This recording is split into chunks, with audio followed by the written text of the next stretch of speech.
Hi all, welcome to football arena. ഇന്നലെ UEFA champions ലീഗിൽ നടന്ന രണ്ടാം പാദ ക്വാർട്ടർ ഫൈനൽ പോരാട്ടത്തിലും റയൽ തോൽക്കുകയാണ് ചെയ്തിട്ടുള്ളത്. അഗ്രിഗേറ്റിൽ 1-5 ഗോളുകൾക്ക് ആഴ്സണൽ റയലിനെ പരാജയപ്പെടുത്തി.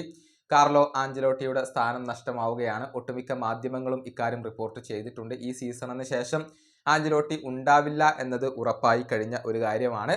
ഏതായാലും ഈ മത്സര ശേഷം നിങ്ങൾ രാജിവെക്കാൻ ഉദ്ദേശിക്കുന്നുണ്ടോ എന്ന ചോദ്യം ആഞ്ചലോട്ടിയോട് ചോദിക്കപ്പെട്ടിരുന്നു. എന്നാൽ രാജിവെക്കാൻ ഉദ്ദേശിക്കുന്നില്ല എന്നാണ് ഈ പരിശീലകൻ പറഞ്ഞിട്ടുള്ളത്.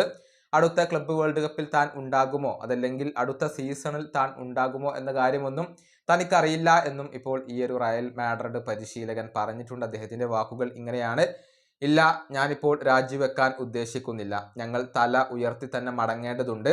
ചാമ്പ്യൻസ് ലീഗിൽ മികച്ച രൂപത്തിൽ തന്നെയാണ് ഞങ്ങൾ കളിച്ചിട്ടുള്ളത്. ലോകത്തുള്ള ഒരു ടീമും ഇൻവിൻസിബിൾ അല്ല. ഇതൊക്കെ സംഭവിക്കുന്ന ഒരു കാര്യമാണ്. ക്ലബ്ബ് വേൾഡ് കപ്പിൽ ഞാൻ ഉണ്ടാകുമോ എന്നുള്ളത് എനിക്കറിയില്ല. അതേക്കുറിച്ച് എനിക്കിപ്പോൾ സംസാരിക്കാൻ കഴിയില്ല. റയൽ മാഡ്രിഡിൽ എൻ്റെ സമയം അവസാനിക്കുന്ന ദിവസം ഞാൻ ഒരേ ഒരു കാര്യം മാത്രമാണ് ചെയ്യുക. ഞാൻ നന്ദി പറയും. അതിപ്പോൾ കോൺട്രാക്റ്റ് പൂർത്തിയാക്കിയാലും ഇല്ലെങ്കിലും എല്ലാം എന്നെ സംബന്ധിച്ചിടത്തോളം ഒരുപോലെയാണ്. അടുത്ത സീസണിൽ ഞാൻ ഉണ്ടാകുമോ ഇല്ലയോ എന്നുള്ള കാര്യം എനിക്ക് അറിയില്ല. ഇതാണ് ഇപ്പോൾ കാർലോ ആഞ്ചലോട്ടി പറഞ്ഞിട്ടുള്ളത്. ഏതായാലും റയലിലെ അദ്ദേഹത്തിൻ്റെ കരിയർ ഇപ്പോൾ അവസാനിക്കുകയാണ്. ഇനി അദ്ദേഹം റയലിൻ്റെ പരിശീലക സ്ഥാനത്ത് തുടരാൻ സാധ്യതയില്ല എന്ന് തന്നെയാണ് മാർക്ക ഉൾപ്പെടെയുള്ള മാധ്യമങ്ങൾ റിപ്പോർട്ട് ചെയ്തിട്ടുള്ളത്. ഏതായാലും റയലിനെ സംബന്ധിച്ചിടത്തോളം ഒരു ശക്തമായ തിരിച്ചുവരവ് ഇപ്പോൾ അനിവാര്യമാണ്.